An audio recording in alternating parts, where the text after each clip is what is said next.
उसके बाद सपना बड़ा था बिजनेस करने का। मैं बिजनेस में लगा। एक दिन ऐसा आया, मेरे पास जितनी पूंजी था सब खत्म हो गया, डूब गया। बिजनेस में तो ऐसा होता ही है। मार्केट में कंपटीशन का युग है, कंपटीशन में जूझ रहा था, बहुत संघर्ष कर रहा था। रात में नींद नहीं आता था कि आखिर मैं पैसा दूंगा तो कहां से दूंगा। 2 लाख रुपया डूब गया। परेशान थे, जिंदगी कट रहा था। बहुत सारे कंपनी वाला आता था, बोलता था नवल जी ये सब काम करने से कुछ होने वाला नहीं है, आप इस बिजनेस में आ जाओ, ये कर लोगे वो कर लोगे। लेकिन अपने लाइफ में किसी नेटवर्क कंपनी को ज्वाइन नहीं किए थे। पता है सर क्यों नहीं किए थे? जानना चाहेंगे क्या?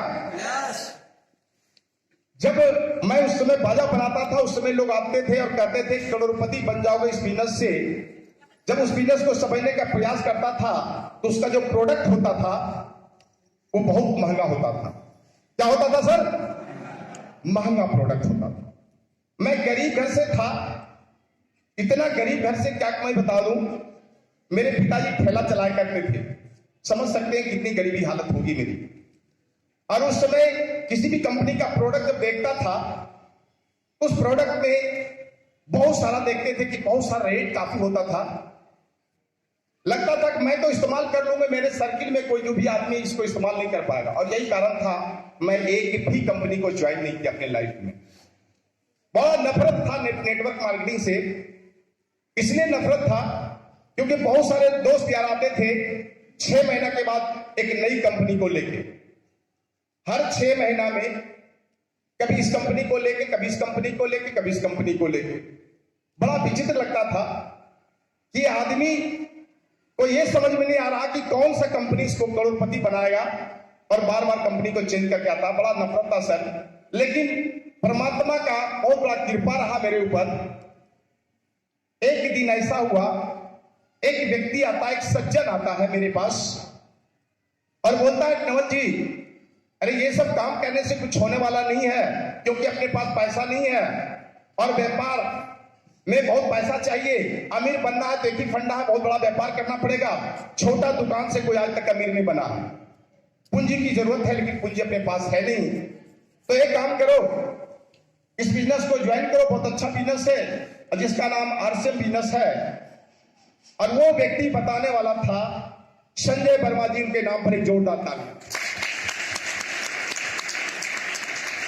संजय वर्मा जी एक खलासी हुआ करते थे। उस समय मेरे दुकान पे आते थे, डेग बनाने के लिए बड़ा बड़ा डेग होता था। दोस्ती हो गई थी और उन्होंने बताया कि नवल जी इस बिजनेस से करोड़पति बन जाओगे। बड़ा विचित्र वहां पे भी लगा, क्योंकि उनके जो पैर में चप्पल था आधा टूटा हुआ था और आधा पैर पर था, आधा जमीन पर था उनका पैर। ऊपर से नीचे मैंने देखा, बड़ा विचित्र लगा। मैंने कहा कि भैया करोड़पति तुम बन जाना, उसके बाद मेरे पास आना। मेरे दोस्त मैं बता दूं, वो आदमी बड़ा तेज तराज था, बहुत दिमाग वाला आदमी है, पढ़े लिखे तो नहीं है। उसने दिमाग लगाया ये आदमी तो नहीं आएगा मुझसे, लेकिन सामने वाला से बहुत मेरी दोस्ती थी। एक दुकानदार था, उसने जाके उसको ज्वाइन करवा दिया और ज्वाइनिंग करवाने के बाद वो जबरदस्ती आया और हमें भी जबरदस्ती ज्वाइन करके वो चला गया अपना पैसा लगा के। ऐसे आप लोग के साथ भी होता होगा सर।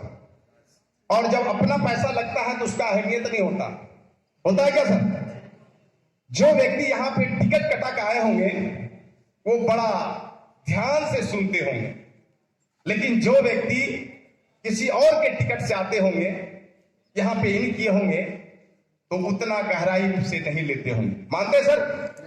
अगर इससे आप नहीं समझते, एक उदाहरण हम देते हैं। आप ट्रेन पे कभी जा रहे होंगे, वहां पे कोई व्यक्ति एक पेपर लेके पढ़ता है और बगल वाला मांगता है कि भैया जरा पेपर दिखाओ। वो पेपर लेता है और देखता है, 2 मिनट के अंदर 3 मिनट के अंदर पेपर को खत्म कर देता है। ऐसा होता है नहीं होता सर? लेकिन जिसका पैसा लगता है पेपर में, आप उसको देखेंगे वो एक एक पॉइंट करके पढ़ता है, उस पेपर को चाट जाता है, क्योंकि उसमें से उसका 5 रुपया लगा। समझ रहे बात को सर? तो यहां पैसा लगा नहीं था। उसके बाद आरसीएम को समझने का प्रयास नहीं किए। पैसा तो लगा नहीं, कपड़ा पहन लिए, फ्री का था। पैसा देना था।